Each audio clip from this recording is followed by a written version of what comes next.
And we'll take a look at this. We've all seen Twilight now, haven't we? Well, there are so many horror stories about werewolves, but we don't usually encounter them, at least in the upper northern parts of the country. A pack of wolves has already killed 8 people, ladies and gentlemen, including 6 children, and has injured 26 people in across 30 villages of Mehsi block at the Indo-Nepal border district, Bahraich of Uttar Pradesh. Now, the Forest Department has deployed a team of 9 to nab the pack, but on your screens are infrared drone visuals where we're trying to locate the running werewolf for you. That little black spot that is running at that magnanimous speed is actually the wolf that has in fact been captured by this infrared drone. And frequent attacks by these wolves in the wolf pack have created panic amongst the villagers who are having sleepless nights for over a month in the region. They are guarding themselves in different night shifts. The Forest Department has been tracking the packs with different technologies, including thermal drones like the one you see on your screens.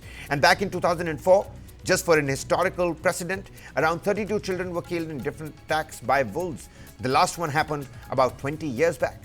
There were reports of wolf attacks in 2020 as well, but not as brazen as what we saw in 2004 and the ones we're seeing right now. Thermal cameras are being used to track the wild canines. The NDRF, of course, is on the ground as well. You've got the local authorities that are on the ground as well. And also, of course, the local legislator has been keeping night vigils just to make sure that the villages are safe. Listen in to some of these reactions and a ground report as well.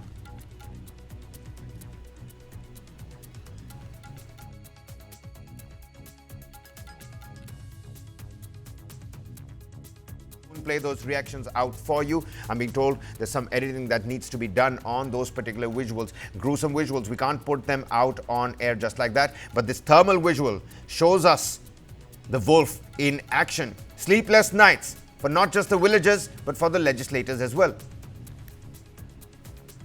Now, Bahraich's MLA, Sureshwar Singh, like I mentioned, along with his supporters, are patrolling the villages with guns for the past few nights after a pack of man-eating wolves have terrorized the entire village. Sureshwar Singh says that they will open fire if necessary to protect the villagers from the wolves.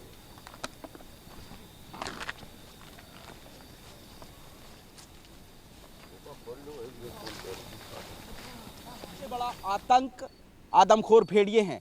इन भेड़िए ने कई मासूम बच्चों और एक महिला की जान ले ली है और इन भेड़ियों को पकड़ने के लिए खुद विधायक सुरेश्वर सिंह रात में कॉम्बिंग करते हैं, जंगल में इन आदमखोर भेड़ियों की तलाश करते हैं। और आपके सामने इस वक्त विधायक जी सुरेश्वर सिंह जी अपनी पूरी टीम के साथ हथियारबंद, हाथों में बंदूक और तमाम जो उनके सहयोगी पुलिसकर्मी और साथी हैं वो सभी हथियारों से लैस हैं। आखिर कैसे ये आदमखोर जानवर बहराइच के 35 अलग अलग गांव में आतंक का पर्याय बन चुके हैं, खौफ का पर्याय बन चुके हैं, कैसे गांव के लोगों को रात में पहरेदारी करने के लिए मजबूर होना पड़ा और कैसे विधायक सुरेश्वर सिंह को अब हाथों में बंदूक उठानी पड़ी है। विधायक जी, आप विधायक हैं, रात भर आप खुद पहरेदारी कर रहे हैं, अलग अलग गांव जा रहे हैं और हाथों में बंदूक ली हैं। कब तक ये चलेगी पहरेदारी? कैसे आखिर ये आदमखोर भेड़िए काबू में आएंगे? माननीय मुख्यमंत्री जी ने स्पष्ट निर्देश वन विभाग के जिलाधिकारी को, पुलिस अधीक्षक को, सभी अधिकारियों को दे रखा है। और आपने देखा भी होगा कि आज वन मंत्री जी भी आए थे, विभागाध्यक्ष शर्मा जी भी आए थे, वाइल्ड लाइफ के हेड श्रीवास्तव जी थे और चीफ कंजर्वेटर यहीं पर कैंप कर रही हैं, कंजर्वेटर यहीं पर कैंप कर रहे हैं। और 3-3 डीएफओ के नेतृत्व में सर्च ऑपरेशन चल रहा है भेड़िए का।